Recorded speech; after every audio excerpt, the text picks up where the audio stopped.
So I lay before you life and death, blessing and curses. So choose life, that you and your descendants may have a long life. This is my story, and my name is Kristine Jonck.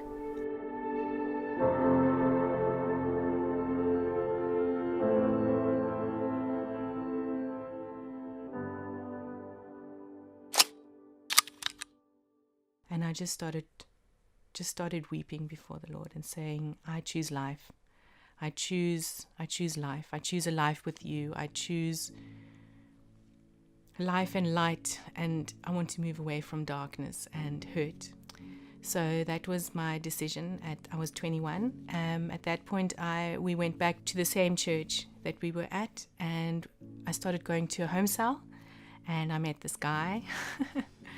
And he was just so generous. He was always the one opening his house and giving everything. And whenever we had a social, then that was the place where everyone would go. And it was just so much fun. And whenever I looked at him, I just saw something inside of him. And I thought, if I ever do get married, this is the kind of person I want to get married to.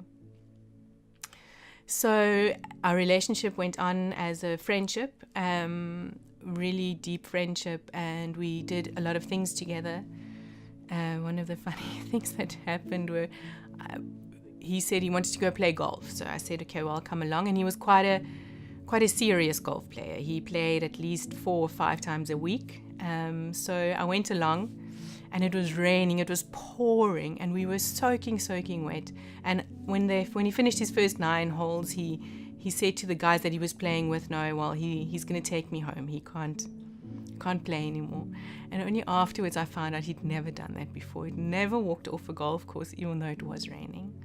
So these were the little things that he did that just drew me closer to his character.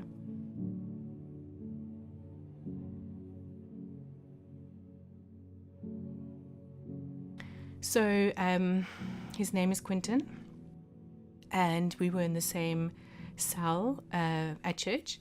So the one Wednesday when we were driving there again, I kept phoning him the whole day, and he did not answer his phone, or his phone was off. And I said to my brother, well, something is wrong, because he never does that.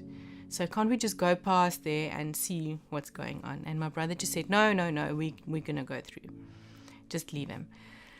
So we got to cell, and he wasn't there. And it was also quite weird, because he's the kind of person that never missed it. So about 2 days later, or a day later, friends of ours, another couple the girl was my age and the guy was his age, and they got married a year before. And throughout that year, when I got to know them, I kept asking them, how do you know that he was your husband? And and this girl kept saying to me, yeah, you know that this guy that you're going to marry.